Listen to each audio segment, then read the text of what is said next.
तम नमामि हरिम परम। यह श्रीमद् भागवत महापुराण का सर्वांतिम मंत्र है।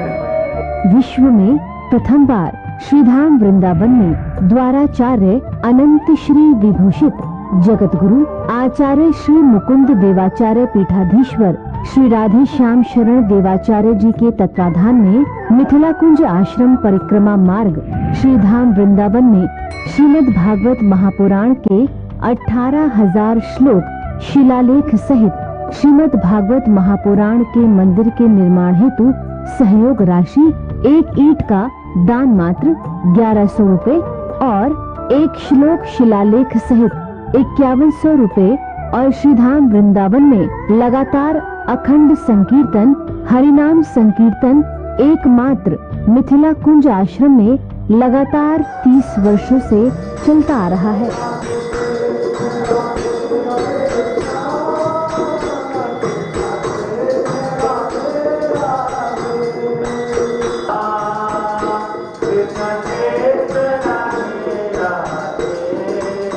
आप भी अपना या अपने पूर्वजों, अपने परिवारजनों या अपने बच्चों के नाम संकीर्तन करवाना चाहते हैं?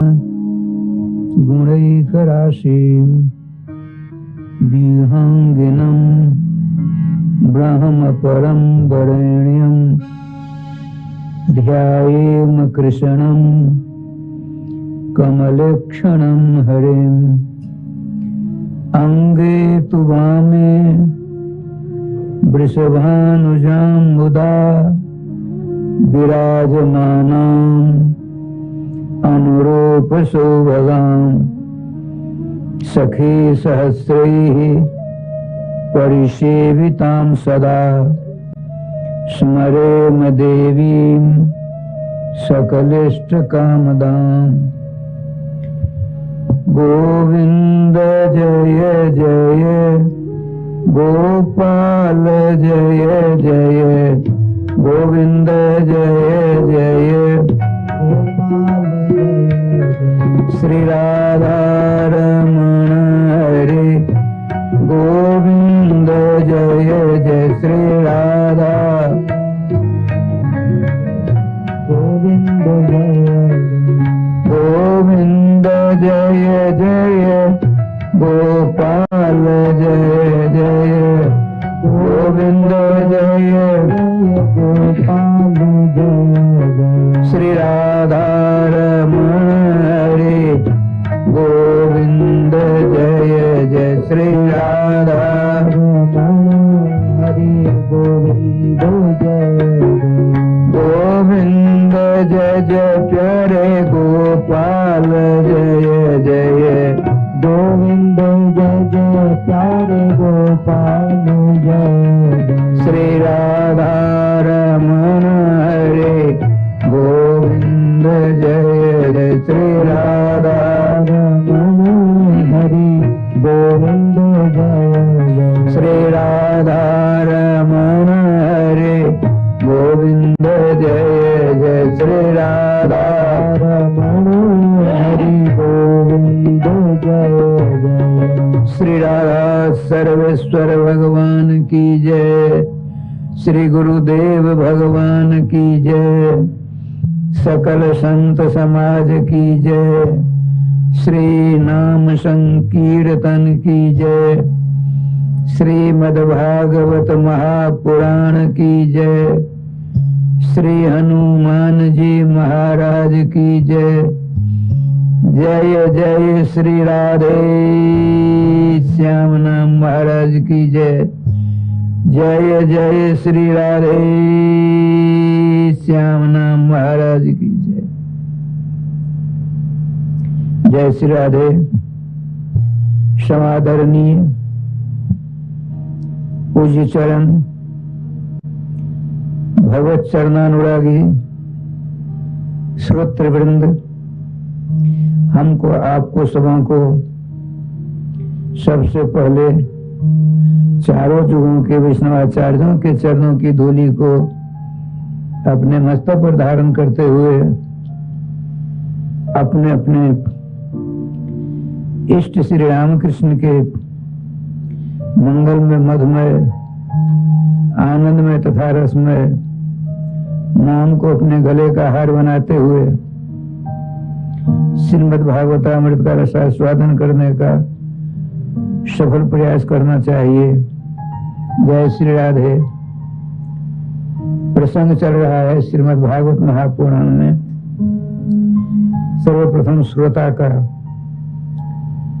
3 प्रकार के श्रोता होते हैं, उत्तम, मध्यम और अधम, जिसको कहते हैं प्रथम श्रेणी, द्वितीय श्रेणी और तृतीय श्रेणी। तो प्रथम श्रेणी के श्रोता और वक्ता कौन, द्वितीय श्रेणी के श्रोता और वक्ता कौन तथा तृतीय श्रेणी के श्रोता और वक्ता कौन। देखिए, श्रीमद् भागवत महापुराण में श्रीमान 88,000 ईश्वरों में श्रेष्ठ सौनकादिक हैं। सुनक जी ब्राह्मण श्रेष्ठ हैं, उनके पुत्र भगवान शंकर जी स्वयं बने हैं, उनका नाम है सौनक। सौनक आदि सत्य सौनकादय है।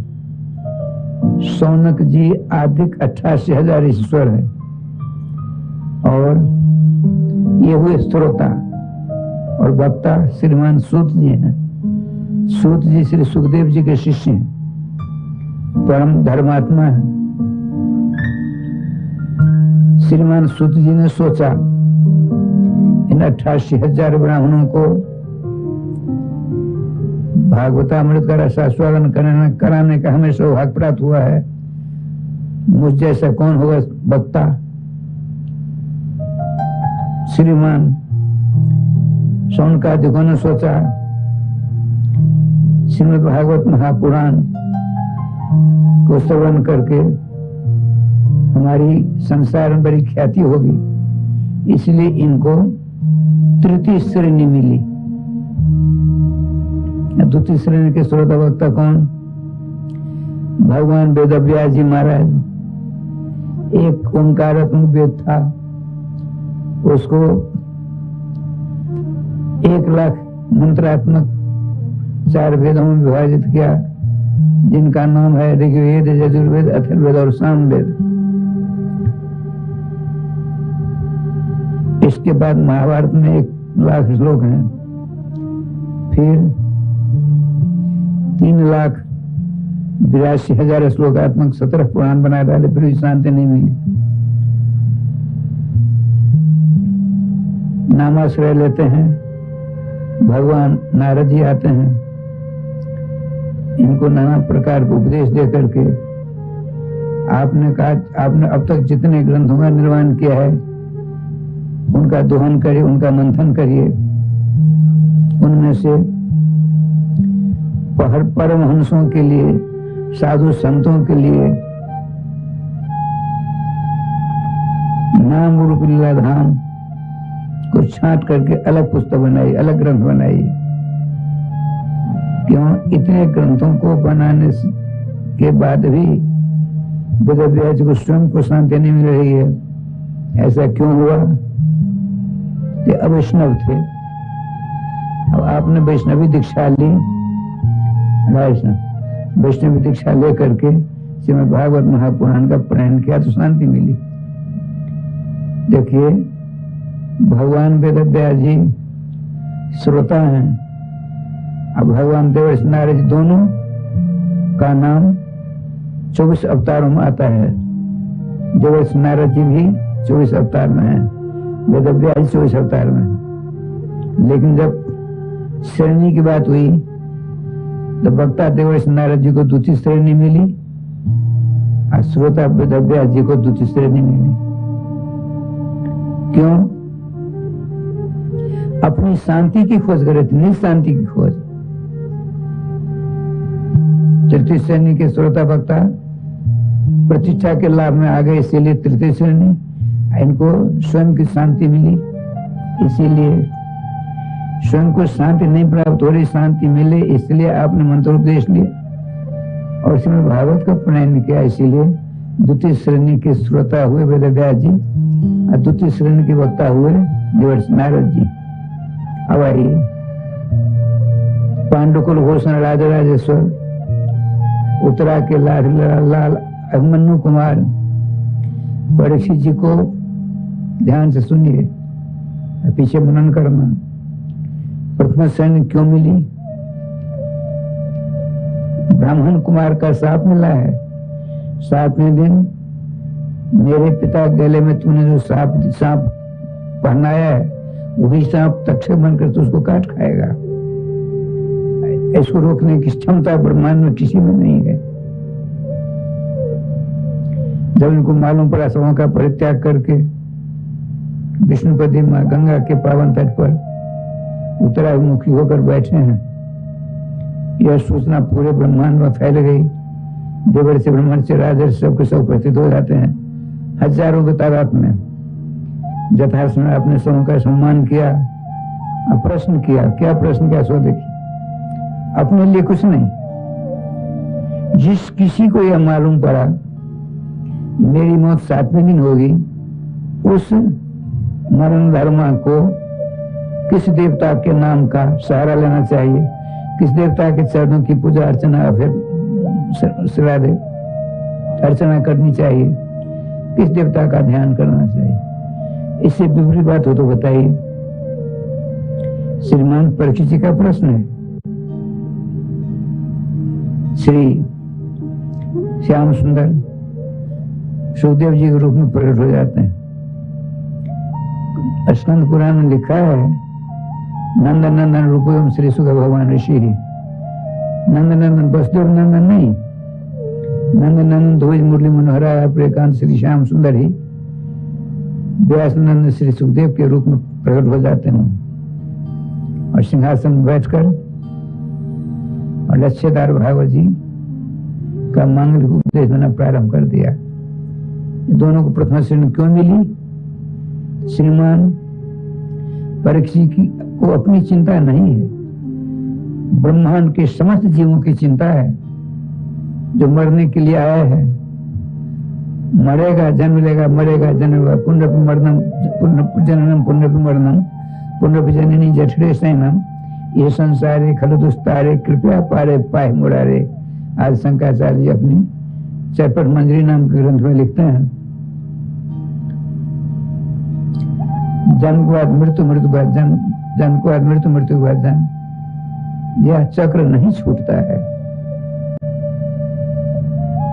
क्यों? हम अपने देश से संबंध रखने वाले लड़के बच्चे कुटुंब परिवार सबों के प्रति इतने आसक्तवान हो जाते हैं कि मरण की वेला में वो आसक्ति हमको परेशान करती। आप कोई नहीं, हम कोई नहीं, ये परंपरा है। इस परंपरा को तोड़कर नामाश्रयी जीवात्मा अंत में आसक्ति विहीन होकर भगवान के पास पहुंच जाते। नामाश्रय मन की गति बड़ी विचित्र है। यहाँ बैठे हैं, मन ने कहाँ चक्कर काट रहा होगा, आपको इसका पता नहीं। आप तो बैठे हैं भागवत जी के पंडाल में, भागवत जी कथा श्रवण कर रहे हैं, श्रद्धा चंद्र का माध्यम से कथा हो रही है, लेकिन मन की क्या गति है सो पता नहीं। भगवान श्री कृष्ण से गीता में अर्जुन ने पूछा, भगवान आप कहते मन को निगड़ा करके पद्मासन लगाकर दोनों नेत्रों को नासिका के अग्रभाग में टिकाओ, मणिराम को भस्म करो। आप कहते मन को भस्म करो तो असंभव है। चंचलम ही मना कृष्ण प्रमाथि बलभद्रम तस्याहम निग्रह मनि वही वायु दुष्करम। हे प्रभु, जैसे आज तक सृष्टि के प्रारंभ से आज तक ऐसा कोई वैज्ञानिक नहीं हुआ जो हवा को कमरे में बंद करके रख ले। संभव है क्या? है संभव नहीं है। जैसे हवा को, वायु को कमरे में बंद करने की क्षमता किसी वैज्ञानिक को नहीं है, उसी प्रकार से मन को निग्रह करना बहुत ही कठिन है। जैसे वायु को भस्म नहीं किया जा सकता, उसी प्रकार से मन को भस्म नहीं किया जाता। कौन ऐसा उपाय बताइए? भगवान का 2 उपाय हैं। अभ्यास कौन वैराग्य अभ्यास जो के द्वारा, जैसे मेरा सुंदर स्वरूप दिव्य झांकी से युक्त चित्तपट के सामने रखे, चरणों से लेकर के पहले मेरे चरण को देखे, फिर उंगलियों को देखे, उंगलियों की नखों को नखों को देखे, नखों के प्रकाश को देखे, प्रकाश का दर्शन करते आगे बढ़े नखों को, फिर उंगलियों को, फिर दोनों चरणों को, फिर घुटना को, जंघा को, कटी प्रदेश को, नाभि को। मन सुस्थिर रहेगा तब ना, मन भकर चला गया पटना तब कैसे काम चलेगा। बात बताते हैं, मन चला गया बम्बई, जहां जहां आपने यात्रा की है वहां मन 1 सेकंड में पहुंच जाता है। सेकंड तो बहुत समय हो गया, आपको पता नहीं पड़ता है।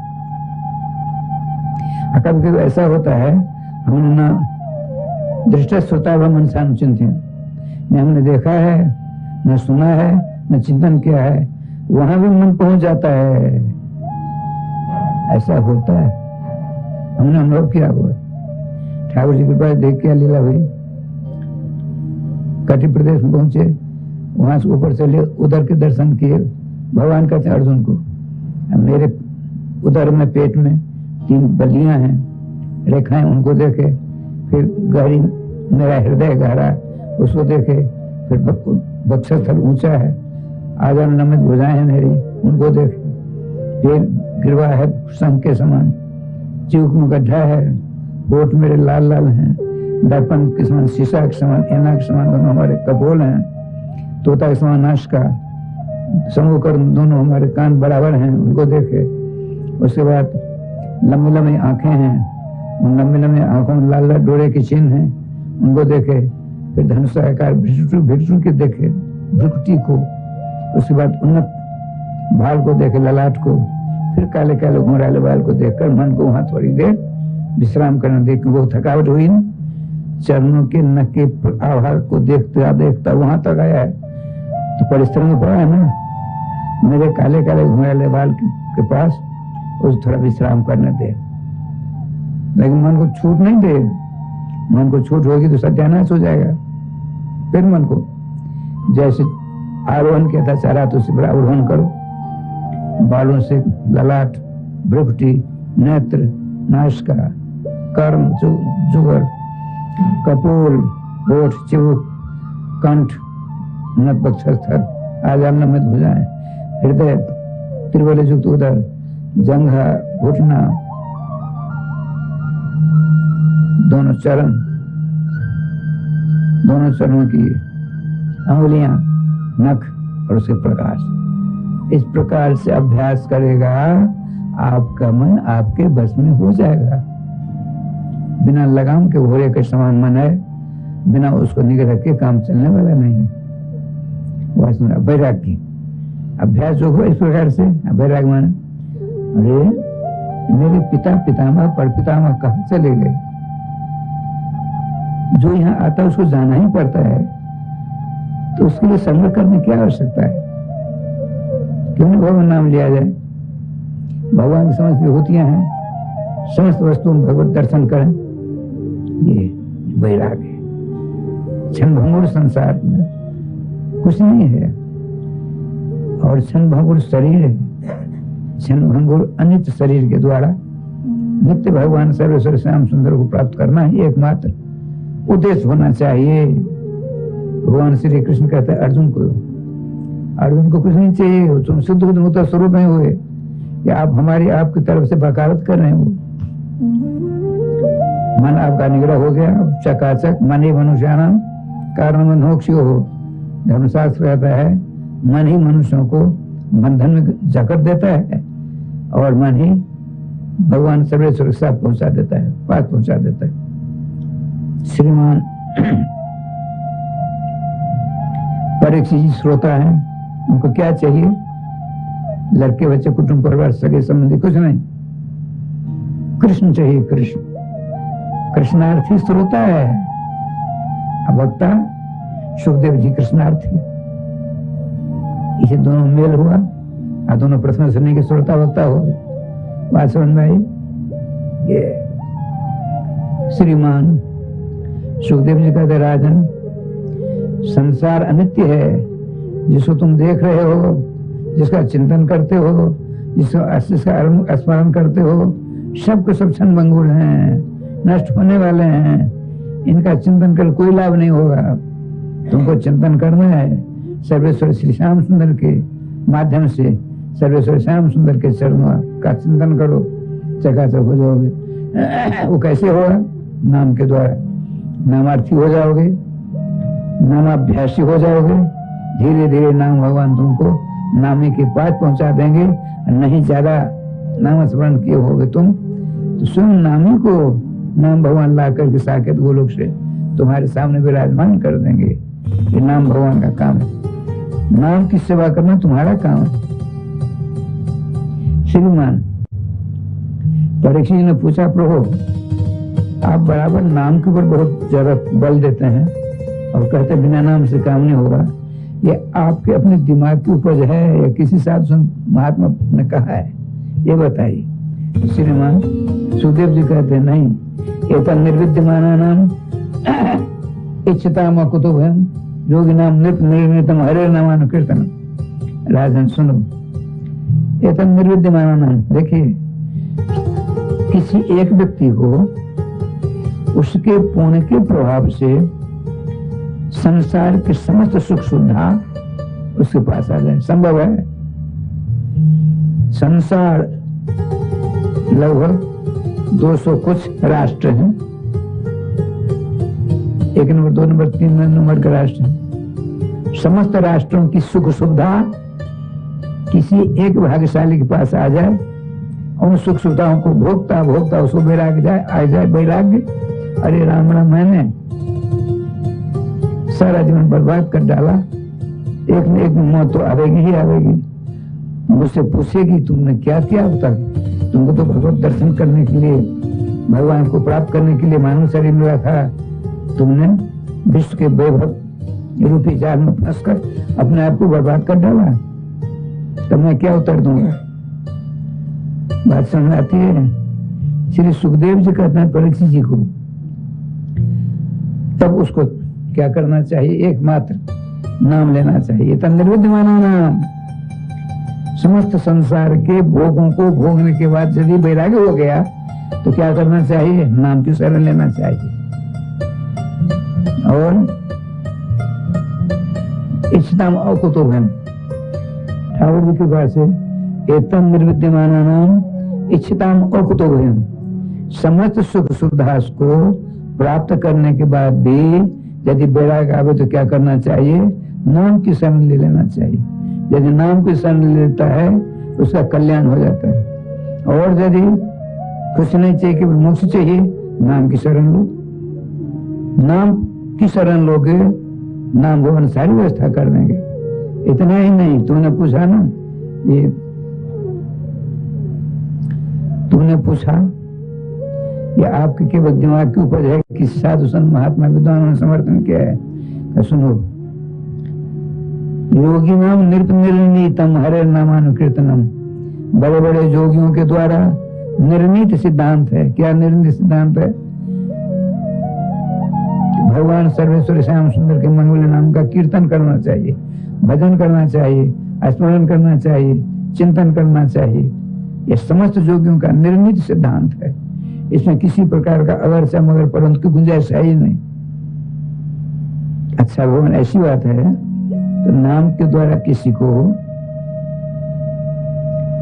सुख शांति परलोक प्राप्त हुआ तो सुनो, एक राजा जिनका नाम था खट्वांग, सूर्यवंशी परम प्रतापी राजा थे। वो सभी जगह सदैव जाया करते थे, बड़े पुण्यात्मा थे। ऐसा है एक जगह एक साधक ने महात्मा से प्रश्न किया कि क्या कारण है हिंदुओं के देवता खड़े रहते हैं, उन्हें कौन सा ऐसा अपराध किया उनको खड़े होने का दंड मिला? हमेशा खड़े रहो, जहां कहीं आप जाएंगे तो खड़े मिलेंगे। श्री राम कृष्ण श्री विष्णु भगवान आदि, कौन सा अपराध इन्होंने किया? और जैन आदि होते हैं परमात्मा लगाकर बैठे रहते हैं और पीर पैगंबर तो लेटे रहते हैं। नहीं, ऐसा कौन सा अपराध किया हमारे हिंदू देवी देवताओं ने जो खड़े हो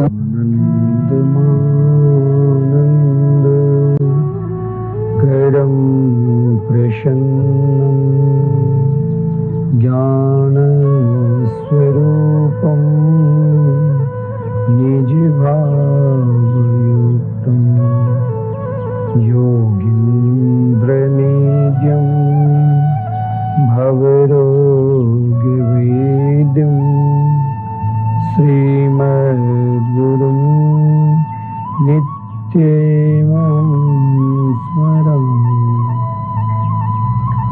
वाञ्छाकल्पतरुभ्यश्च कृपा सिन्धुभ्य एव च पतितानां पावनेभ्यो वैष्णवेभ्यो नमो नमः। जय राधे जय राधे राधे जय राधे जय श्री राधे जय कृष्ण कृष्ण जय कृष्ण जय श्री कृष्ण। श्री वृंदावन बिहारी लाल की जय। श्री सदगुरुदेव भगवान की जय। जय जय श्री राधे जय जय श्री राधे। आइए आज हम सब मिलकर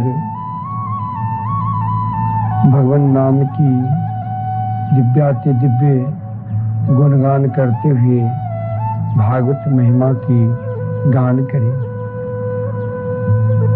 भागवत महिमा यानी भगवान के संबंध अपने परम प्रिय भक्त से और भक्त के संबंध भगवान से कैसे होते हैं। जीवन में हम सबको भी घर के अनेक कार्य है। बच्चे को पढ़ाना, परिवार को देखना, माता पिता की सेवा करना, साल के 12 महीने में अनेक उत्सव मनाना, घर में बच्चे को जन्मदिन मनाना, बहुत कार्य है। लेकिन इन समस्त कार्य में हम सबको एक जो सदा सत्स्वरूप कार्य है वो भगवान के नाम संकीर्तन, हरि नाम संकीर्तन।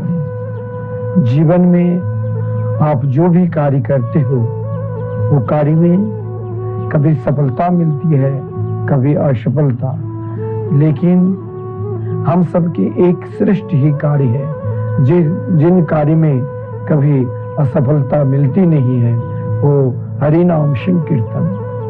खाते पीते सोते बैठते जागते उठते हर स्थिति में, हर परिस्थिति में भाव से लो, कुभाव से लो, जिस स्थिति में, जिस परिस्थिति में हम हरि नाम संकीर्तन करेंगे केवल मेरा उसमें कल्याण ही कल्याण होगा।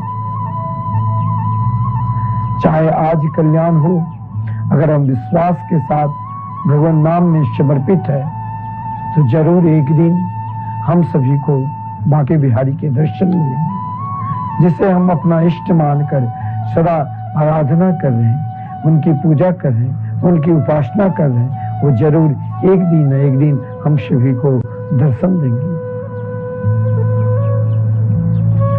मैं आपसे ये बताना चाहता हूँ कि आप सब अपने पितरों के लिए अनेक कार्य करते हैं, ब्राह्मणों को जिमाते हैं, दक्षिणा देते हैं।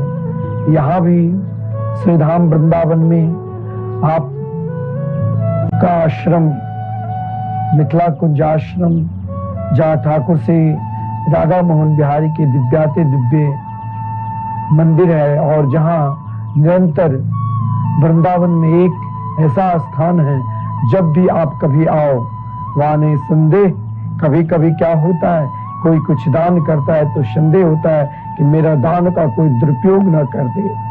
शास्त्र में ये कहा गया है कि आप जो दान करते हो, दान भी करने का बहुत वर्णन है कि दान किससे करना चाहिए, दान किसको देना चाहिए। जो दान जिसे हम दे रहे हैं वो दान लेने लायक है कि सदपात्र है कि नहीं है। हम जानते हैं जब एक भिखारी रोड पे घूमता है कटोरी लेकर, तो हम उन्हें कभी 1 रुपया के सिक्का या 5 रुपए 10 रुपए डाल देते हैं अपनी इच्छा अनुसार, क्योंकि हम जानते हैं कि ये सदुपयोग नहीं करेगा।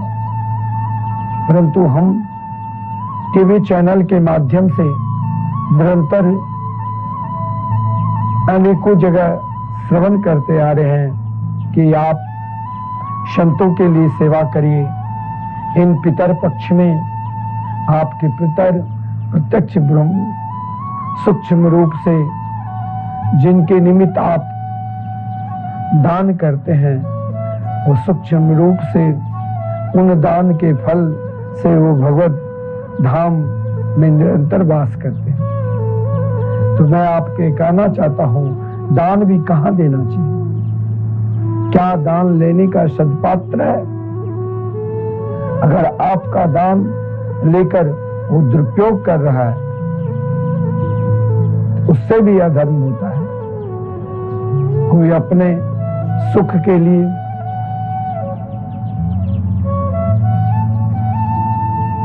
दान जिस निमित्त आप प्रदान करते हैं, क्या उन निमित्त वो स्वयं को विस्तार में लगे हैं या स्वयं को दान करते हैं? दान लेकर भी शास्त्र में कहा गया है कि आपको स्वयं दान देना पड़ेगा। आप भारतवर्ष के कहीं न कहीं किसी कोने में एक विश्वास पूर्वक आप टीवी चैनल के माध्यम से दान करते हैं, लेकिन मैं आपसे कहना चाहता हूं, दान उन सदपात्र को दो जिस दान में आपका सदुपयोग हो।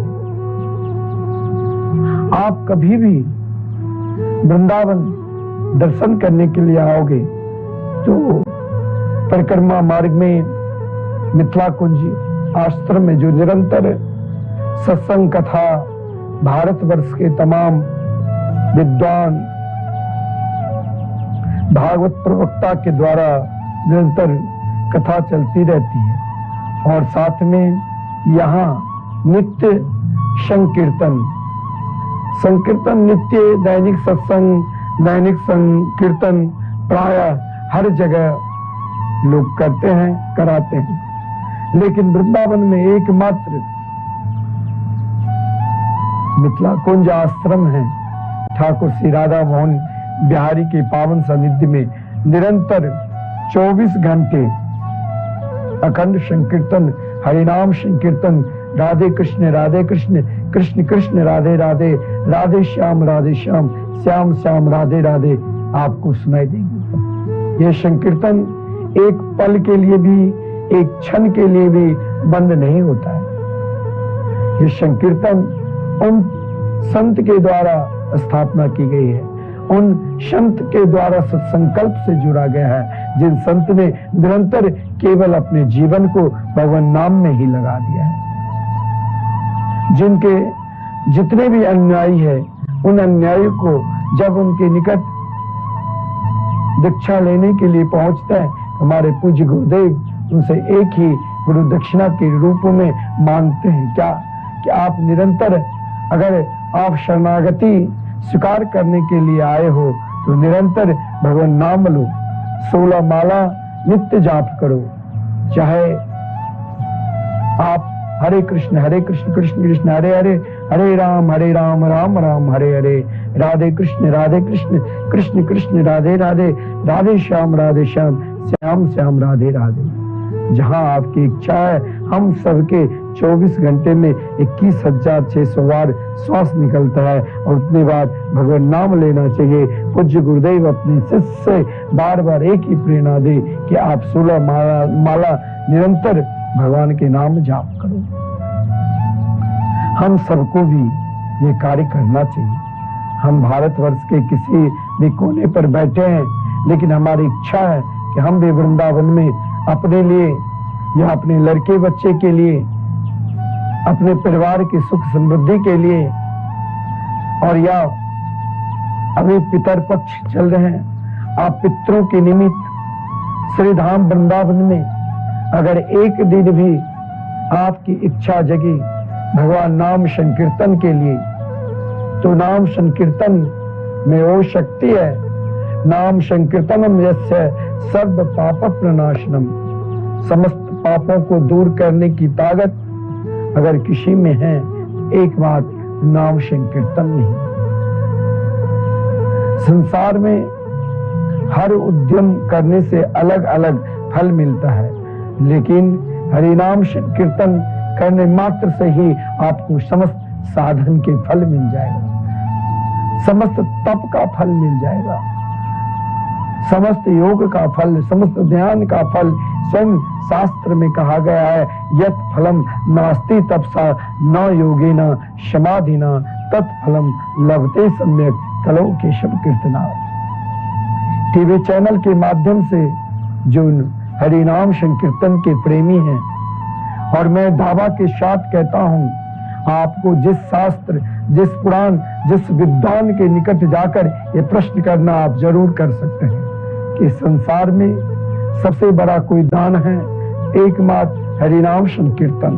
आप स्वयं हरिनाम संकीर्तन करो और वृंदावन धाम में लोगों को भी प्रेरणा दो कि हरिनाम संकीर्तन में हम सम्मिलित हो जाए। यह अखंड कीर्तन आप स्वयं सोचिए, जो एक दिन में, नवा में, एक माह में थक जाते हैं, लेकिन यहाँ निरंतर 30 सालों से लगातार संकीर्तन चल रहे हैं। इन संकीर्तन में यदि आप भी एक छोटा सा सहयोग और निमित्त संकल्पित हो जाएंगे, आपके नाम से भी, आपके पूर्वजों के नाम से भी, जिन पूर्वजों के लिए आप दान पुण्य करते हैं, उन पूर्वजों के कल्याण के लिए मात्र एक दिन का आप संकीर्तन करा दीजिए। मैं यहाँ तक आपसे निवेदन करना चाहता हूँ कि संकीर्तन भक्ति, हरिनाम संकीर्तन भक्ति आप अपने निमित्त, अपने परिवार के निमित्त, और आपके घर में किसी भी प्रकार के कुंडली में ग्रह है, चाहे राहु, केतु, शनि, कोई भी दशा है, लेकिन आप श्री धाम वृंदावन में एक दिन 24 घंटे संकीर्तन करा लेते हैं तो समस्त ग्रह नष्ट हो जाता है, क्योंकि शास्त्र में कहा गया है, नान्या गति कृष्ण पदार विंदात संदृश्यते ब्रह्म शिवादि वंदिता। जब आप सोचते हैं कि हम अपने पितरों के लिए श्री धाम वृंदावन में, मिथिला कुंज में एक दिन के निमित्त संकीर्तन करा लो, और यहाँ जो संत रहते हैं, आपकी इच्छा है आप संपूर्ण भंडारा सेवा भी कर सकते हैं, उतना सामर्थ्य नहीं है तो आप यहाँ 5 संत का भोजन, जिनकी दक्षिणा दिया जाता है, टीवी स्क्रीन पे आप देख रहे हैं कि एक संत का 100 तो क्या ज्यादा है, उनकी दक्षिणा दिया जाता है, उनको भोजन कराया जाता है, और उनका फल वो जो ग्रहण करेंगे उसका फल आपको मिलेगा। फल आप कह सकते हैं, अरे हम यदि भोजन करते ही नहीं तो हमें कैसे छुड़ा की तृप्ति होगी। देखिए, आप जिनके निमित्त, जिन पितरों के निमित्त दान करते हैं, तर्पण करते हैं, श्राद्ध करवाते हैं, मैं यहाँ तक कहता हूँ जो भी कार्य करते हैं उनका रस, उनका फल उन्हीं को मिलता है। तो यदि आप वृंदावन धाम में, बहुत लोग कहते हैं कि पंडित जी शहर में नहीं मिलते हैं, मैं क्या जानूं ये संध्या वंदन करते हैं कि नहीं, हमारे पितरों के निमित्त श्राद्ध करते हैं कि नहीं, लेकिन आप अपने पितरों के निमित्त तो जरूर श्री धाम वृंदावन में एक दिन का संकीर्तन तो जरूर करा सकते हैं। आप कभी भी भविष्य में किसी भी समय जब इच्छा हो, जहां आप दान दे रहे हो, इन दान का फल देखना है तो आप प्रत्यक्ष आओगे, परिक्रमा लगाओगे वृंदावन के, तो परिक्रमा मार्ग में ही आपको राधे कृष्ण कृष्ण कृष्ण राधे राधे, राधे श्याम श्याम श्याम राधे राधे सुनाई देगी। जब इच्छा हो, बहुत लोग कहते हैं हम जो दान कर रहे हैं क्या संकीर्तन वहां चल रहे हैं कि नहीं? यहाँ कोई दिखावटी नहीं, यहाँ कोई बनावटी नहीं है, यहाँ आपको थका नहीं जा रहा है। यहाँ सिर्फ जिस निमित्त आप दान देते हैं उन्हीं के निमित्त निरंतर संकीर्तन चल रहे हैं। आप जब भी कभी किसी भी समय में आप आओगे, ठाकुर जी के दर्शन करोगे तो वहां संकीर्तन निरंतर चलते रहते हैं। अहर्निशम 24 घंटे जब भी आप प्रवेश करोगे, आपके कान में एक ही नाम, भगवान नाम, हरि नाम संकीर्तन सुनाई देगी। यहाँ की संत, यहाँ के विप्र को आप भोजन कराते हैं अपने पितरों के निमित्त या कोई अन्य कार्य के निमित्त, तो फल सीधे, क्योंकि वो निरंतर भगवान के संकीर्तन, हरि नाम संकीर्तन की गीत गाते रहते, संकीर्तन करते रहते, उनका फल केवल आपको ही मिलेगा, आपके पितरों को मिलेगा, आपके परिवार को मिलेगा। इन संतों को भी आप सेवा करिए और संकीर्तन कराइए। देखिए, कीर्तन भक्ति में वो सर्वश्रेष्ठ भक्ति है जिन भक्ति के फलस्वरूप स्वयं महाराज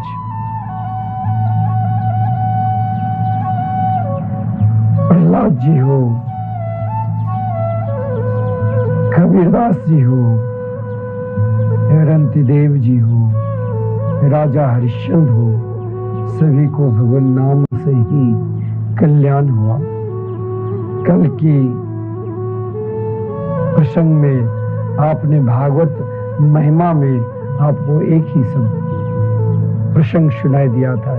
पितामह भीष्म ने हरिनाम संकीर्तन की और निरंतर हरिनाम संकीर्तन मात्र से पितामह भीष्म अंतिम समय में, देखिए व्यक्ति का पहचान अंतिम समय में ही होता है। जब तक आपके शरीर में शक्ति है तो सब आपको जय जयकार करेंगे, शक्ति नहीं है तो सब आपको छोड़ देंगे। शक्ति कई प्रकार की होती है, धन दौलत है तो घर परिवार के लोग भी सम्मान, समाज में भी सम्मान, हर जगह सम्मान ही सम्मान मिलेगा। धन दौलत नहीं है तो महाराज कोई आप बहुत बड़े शक्तिशाली हैं फिर भी सब त्याग देंगे। इतना ही नहीं, आपके शरीर में शक्ति नहीं है, जब तक शक्ति थी तब तक आप बहुत कार्य करते थे।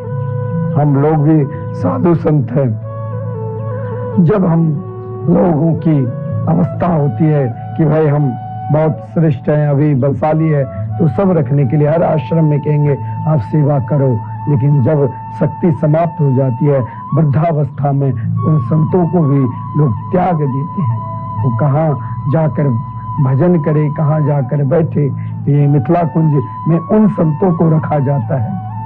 और ये ऐसे संत है जो आश्रम में यदि आप दान देते हैं और आज आपके निमित्त जो ठाकुर जी का भोग लगे, श्री ठाकुर श्री राधा मोहन बिहारी के निरंतर जो उनके भोग लगते हैं, वही वो लोग प्रसाद लेने के लिए समय पर आते हैं। आप उन संतों को, चाहे एक संत, 5 संत, 11 संत, जिन आपकी जैसे इच्छा है भोजन कराते हैं ना, तो भोजन का फल वैसे नहीं जो भोजन बना और स्वयं हम भगवान को बिना अर्पित किए ही भोजन करा देते हैं।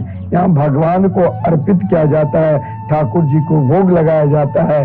जब आप वृंदावन आओगे तो ठाकुर जी के दर्शन करोगे तो हमारी श्री जी राधा रानी आज भी बहुतों पर कृपा की है। ठाकुर श्री राधा मोहन बिहारी जहाँ प्रत्यक्ष है, क्योंकि यहाँ निरंतर भगवान नाम चल रहे हैं। नाम में वो विशेषता है जो भगवान के जो नाम जाप करते हैं, हरिनाम संकीर्तन करते हैं, भगवान दौड़े चले आते हैं उन परम प्रिय भक्त के निकट। यहाँ के संत ऐसे हैं जो आश्रम से बाहर भी नहीं जाते, अगर जाते हैं तो मात्र वृंदावन में परिक्रमा लगाकर चले आते हैं और अपनी कुटिया में केवल भजन करते रहते हैं। और वही संत यहाँ पर बैठकर संकीर्तन प्रेम के साथ करते रहते हैं। उनकी जो भी सेवा होती है प्रदान किया जाता है। जहाँ 1500 रुपए में मात्र क्या कोई 24 घंटे संकीर्तन करा सकते हैं? यहाँ इन संतों को महाराज उनकी दवा के लिए, उनकी व्यवस्था के लिए दिया जाता है। आप चाहे उनको बुला लो, यहाँ बहुत बड़े बड़े वक्ता, अगर उनके अंदर श्रद्धा नहीं है तो संत उनकी चाय भी नहीं लेते। आप यदि श्रद्धा से उनके निमित्त दान देते हैं तो वही प्रसाद वो ग्रहण करेंगे, वैसे ग्रहण भी नहीं करते हैं, वो केवल भगवत हरिनाम संकीर्तन में मस्त रहते हैं। संतों की सेवा करना शास्त्र में कहा गया है, जब आप अनेक जन्मों तक जन्मांतरे भवेत पुण्यम तदा भागवतम लभेत। जब अनेक जन्म तक आप पुण्य के उन पुण्य का फल ही आपके हृदय में जब जागृत होगा, तब ही संतों के प्रति आपकी निष्ठा होगी, महापुरुषों के प्रति आपका प्रेम जगेगा और संत महापुरुष की कृपा आप पर होगी। बिना सबकी निष्ठा संत के प्रति हो ही नहीं सकती, क्योंकि अभी उनके अंदर उतना पुण्य ही नहीं है, क्योंकि संत भगवान के हृदय है। और भगवान कोई किसी के हृदय से, हृदय के गहराई से कोई कुछ बात बोलते हैं तो उन गहराई बात को लोग विशेष कर ध्यान देते हैं। तो संत भगवान की हृदय की गहराई है, उनको यदि हमें प्राप्त करना है तो हमें निरंतर जो भी उनके निमित्त से हमें दान करना है, और हम उनके निमित्त से एक संत भी भोजन करते हैं तो हमारे पितर महाराज 12 साल तक, या तो साल में एक बार पितरों को आना पड़ता है कि हमारे वंश परंपरा में मेरे निमित्त हमारे घर के कोई सदस्य, हमारी संतान दान करते हैं, विप्र को, संत को खिलाते हैं तो उनका फल हमें मिलता है। यहाँ एक दिन यदि आप अपने पितरों के नाम से संकीर्तन कराते हैं और इन संतों को भोजन कराते हैं तो आपके पितर स्वयं प्रहलाद जी की तरह संकीर्तन में मस्त होकर भगवान के निकट उनके गोद में बैठ जाते हैं। संकीर्तन भक्ति बहुत श्रेष्ठ है। भीष्म पितामह बाण की सज्जा पर पड़े हुए हैं। भीष्म पितामह उत्तरायण की प्रतीक्षा कर रहे थे, जहां लाशों के ढेर है, जहां सब छोड़कर चले गए। ध्यान देना, सब छोड़ देते हैं परंतु एक नहीं छोड़ते हैं, वही तो वाकई बिहारी मेरे गोविंद, मेरे गोपाल, हमारे प्रभु श्री कृष्ण किसी को छोड़ के नहीं। गजेंद्र को सब ने छोड़ दिया, जब तक उनके अंदर शक्ति थी तो सब उनके पीछे पीछे चलता था, लेकिन जब छोड़ दिया और गजेंद्र ने एकमात्र भगवान को पुकारे तो मेरे प्रभु दौड़ते हुए चले आकर हरि अवतार धारण कर गजेंद्र का उद्धार किया। द्रौपदी सबसे प्रार्थना की कि इन दुष्ट दुशासन से मुझे बचा लो, मुझे निर्वस्त्र करना चाहते हैं, लेकिन सब सिर झुकाकर द्रौपदी की ओर तक भी नहीं देखा। लेकिन हमारे प्रभु श्री कृष्ण जो ही द्रौपदी दोनों हाथ को उठाकर गोविंद के चरणार बिंद में समर्पित हो गए, हे कृष्ण, हे द्वारकावासी, अब हमारी रक्षा करो। भगवान ने वस्त्र का अवतार धारण कर उनकी रक्षा की। भीष्म पितामह बाण के सज्जे पर पड़े हुए हैं, वहां लाशों की ढेर है। महाराज कोई है कोई नहीं है, वहां कौन रहेंगे, केवल मुर्दा ही मुर्दा। लेकिन भीष्म पितामह उन अवस्था में भी महाराज जहां बाण की सज्जे पर पड़े हुए हैं, शरीर में वेदना भी है, शरीर में दर्द भी है। ऐसा नहीं है जो उनकी शरीर में वेदना नहीं, ऐसा नहीं है जो उनकी शरीर में दर्द नहीं हो रहा, लेकिन उन वेदना, उन दर्द को भी श्री कृष्ण के चरणार बिंद में समर्पित कर दिया। हे मेरे गोविंद, मैंने आज तक अपनी निष्ठा को नहीं बदला। जब मैंने अपनी निष्ठा को नहीं बदला, हम लोग क्या करते हैं? हम लोग तो पूजा पाठ खूब करते हैं, मंदिर में जाकर शंकर जी पे भी जल चढ़ाते हैं, देवी जी की भी उपासना करते हैं, श्री राम कृष्ण जो भी देवी देवता मिलते हैं, मंदिर सब में, बहुत मंदिर में पंचायती देवी देवता है, उनकी पूजा करते हैं। लेकिन हमारी निष्ठा एक पल में ही बदल जाती है, एक क्षण में ही बदल जाती है। शास्त्र में कहा गया है, यदि आप निष्ठा पूर्वक भगवान के चरणार बिंद में समर्पित है और जो आपके इष्ट है, जिन इष्ट सदगुरु के द्वारा प्रदत्त मंत्र है और सदगुरु के द्वारा प्रदत्त मंत्र से सदगुरु देव ने जिस इष्ट पर आपको विश्वास रखने के लिए कहा, उन इष्ट को कभी नहीं त्यागना चाहिए। और ऐसा भी नहीं है, कुछ गुरु ऐसा भी बोल देते हैं कि देखो मैंने जो जिस देवी देवता को उपासना बताया, इनके सिवा तुम कभी किसी मंदिर में न जाओ। ऐसा कभी सोचना नहीं। उन गुरु का भी पतन होगा, उन शिष्य का भी पतन होगा। क्या विदुर जी जैसे कोई आत्मनिष्ठ महापुरुष थे? जब विदुर जी 36 वर्ष तक तपस्या की तो सभी मंदिर में गए। क्या रुक्मिणी जी से भी कोई श्रेष्ठ भगवान के प्रिय हो सकता है? उनकी पटरानी। क्या रुक्मिणी जी जब श्री कृष्ण को वरण करने से पूर्व कहाँ गई थी? देवी माँ की पूजा करने के लिए, देवी माँ की प्रार्थना की। और देवी माँ की जब प्रार्थना की, उस समय दुर्गा माँ के अंदर दर्शन किसकी की? श्री कृष्ण की। मंदिर भी जाओ, पूजा भी करो, सभी देवी देवता को मानो, परंतु उन देवी देवता से एक ही प्रार्थना करो कि मैंने जिस श्री राधा मोहन बिहारी को अपना इष्ट मान रखे, बाकी बिहारी इष्ट मान रखे, इनकी निष्ठा हमारी हृदय से कभी दूर ना हो। आप लोग देते हैं, हम अपने से बड़े को प्रणाम करते हैं, इसलिए आशीर्वाद के लिए। जब बड़े को हम प्रणाम करते हैं आशीर्वाद के लिए, और उन आशीर्वाद से हमें 4 फल मिलता है। अभिवादन शीलस्य नित्यम वृद्ध्योपसेवना चत्वारि तेषां वर्धन्ते आयुर्विद्या यशोबलम्। जब बिना सोचे समझे हमने प्रणाम कर लिया तो हमें 4 आशीर्वाद तुरंत मिल जाते हैं। आयु, विद्या, यश और बल। अगर आपके घर में लड़के बच्चे हैं, बच्चे पढ़ नहीं रहे, उनको कोई मंत्र बताने की जरूरत नहीं, उन्हें नित्य अपने माता पिता के चरणों में प्रणाम यदि कर दिया तो उनके हृदय में उनके आशीर्वाद से उनको भी 4 फल मिलेगा ही। आयु बढ़ेगी, यश, विद्या और बल। बहुत लोग बहुत पढ़ लेते हैं लेकिन स्मरण शक्ति कम हो जाती है, लेकिन नित्य अगर माता पिता के गुरुजनों के चरणों में प्रार्थना करते हैं तो स्मरण शक्ति अपने आप बढ़ता है, परीक्षा में सफलता मिलती है। तो अपनी निष्ठा एकमात्र अपने इष्ट के अंदर ही रखना चाहिए, नहीं प्रणाम सभी को करना चाहिए।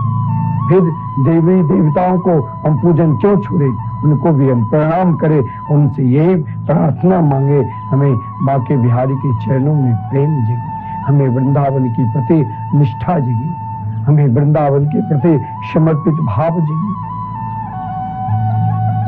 भीष्म पितामह की निष्ठा स्वयं से कृष्ण के चरणारविंद में समर्पित है। भीष्म पितामह चाहे कौरवों के पक्ष में युद्ध क्या मैं मानता हूं, लेकिन भीष्म पितामह के मन उन मनमोहन के चरणार बिंद में लगे हुए थे। और उन मनमोहन के चरणार बिंद में जब लगे तो मनमोहन तो आएंगे ही और दर्शन देंगे ही।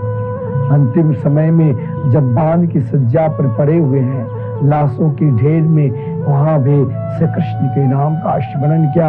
और जब हस्तिनापुर के महल में थे, वहां भी श्री कृष्ण के नाम का स्मरण किया। और जब समस्त प्रभाव बल शरीर में था, वहां भी श्री कृष्ण के नाम का स्मरण किया। और नाम के स्मरण मात्र से ही पितामह भीष्म आज उत्तरायण की प्रतीक्षा कर रहे थे। उत्तरायण की ये बात ध्यान रखना, संत के लिए चाहे उत्तरायण पक्ष आवे चाहे दक्षिणायन पक्ष आवे, संत हर हमेशा महाराज उन पक्ष संत को कुछ नहीं बिगाड़ सकते। लेकिन पितामह भीष्म उत्तरायण नहीं, उत्तरा के गर्भ में श्री कृष्ण ने जिन परीक्षित की रक्षा की, जिन परीक्षित की कृपा से हमें आज भागवत धर्म के उपदेश मिल रहे हैं, वही परीक्षित की रक्षा जिस श्री कृष्ण ने की, उन उत्तरायण की आज पितामह भीष्म प्रतीक्षा कर। हमें भी जीवन में यदि बहुत सुख मिले तब भी श्री कृष्ण की याद करना चाहिए, हरि नाम संकीर्तन करना चाहिए। और हमारे जीवन में यदि बहुत दुख भी मिले तब भी श्री कृष्ण की याद करना चाहिए। हर पल हर क्षण उन परमात्मा को निहारना चाहिए। हे मेरे गोविंद, हे मेरे गोपाल, मुझे आप कब दर्शन दोगे, मेरे ऊपर कब कृपा करोगे।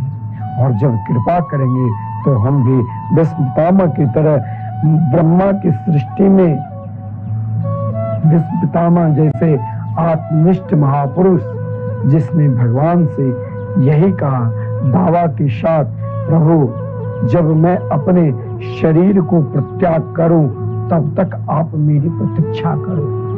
सह देव देवो भगवान प्रतीक्षता, और अपनी निष्ठा नहीं बदली। यहां तक कह दिया था कि प्रभु जब तक मैं आप में लीन न हो जाऊं तब तक आप इसी प्रकार खड़े रहना।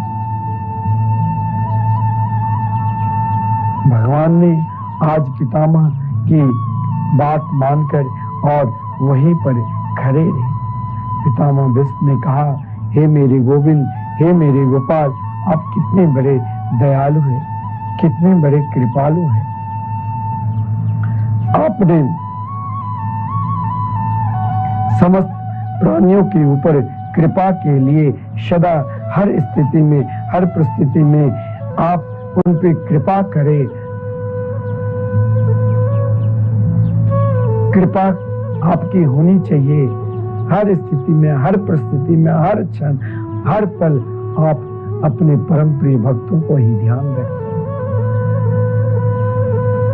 अंतिम देखिए, भगवान श्री कृष्ण के हृदय में पांडवों के प्रति प्रेम। भीष्म पितामह ने कहा, प्रभु आप हमारी प्रतीक्षा करो, लेकिन श्री कृष्ण ने कहा, हम तो प्रतीक्षा कर ही रहे हैं, लेकिन जरा इन पांडवों को भी उपदेश आप कुछ दीजिए। यहाँ दो की कृपा प्राणी मात्र पर हो जाए तो संसार के ऐसा कोई भी वस्तु नहीं है, कोई भी सुख सुविधा नहीं है। और सुख सुविधा छोड़िए, स्वयं श्री कृष्ण भी हर पल हर क्षण उन परम प्रिय भक्त के निकट ही रहते हैं। वो कौन है? दो, एक संत और एक परमात्मा। संत की कृपा और परमात्मा की कृपा जिसके ऊपर हो जाए उसे दुनिया में कोई हरा ही नहीं सकते। क्योंकि महाभारत के युद्ध में कहां दुर्योधन की अथाह समुद्र की तरह व्याप्त सेना, और कहां पांडवों 5 पांडव, धर्मराज युधिष्ठिर, आदरणीय भीमसेन से अर्जुन, नकुल और सहदेव, और कहां समुद्र में जिस प्रकार विशाल मछली, तिमिंगिल जैसे मछली जिसके अंदर महाराज कहा गया 40-40 किलोमीटर तक विशाल उनके शरीर रहता है, जो जहाज को भी, छोटे मोटे जहाज को भी निगलने की ताकत होती है। ऐसे बलशाली जहां द्रोणाचार्य, कृपाचार्य, कर्ण, विकर्ण, दुशासन, दुर्योधन, शल्य, न जाने कितने बलशाली शम के सब तिमिंगल मछली की तरह थे, परंतु पांडवों ने दो का आश्रय लिया। पहला संत का, सदगुरु का। संत का आश्रय लेने से क्या मिले? उससे कृष्ण मिले। कौरवों के पक्ष में युद्ध करने वाले सदगुरु, जिससे विद्या अध्ययन के थे, द्रोणाचार्य, अर्जुन को देखते ही दोनों हाथ से आशीर्वाद दिया करते थे, विजय श्री भव। अरे सामने वाले युद्ध करे, एक शत्रु दूसरे शत्रु से युद्ध करे, क्या एक शत्रु यही चाहेंगे कि सामने वाला मेरे हाथ से मरे? लेकिन कार्य ऐसा करो जो शत्रु भी आशीर्वाद देने लग जाए। शत्रु के पक्ष में युद्ध की कौन?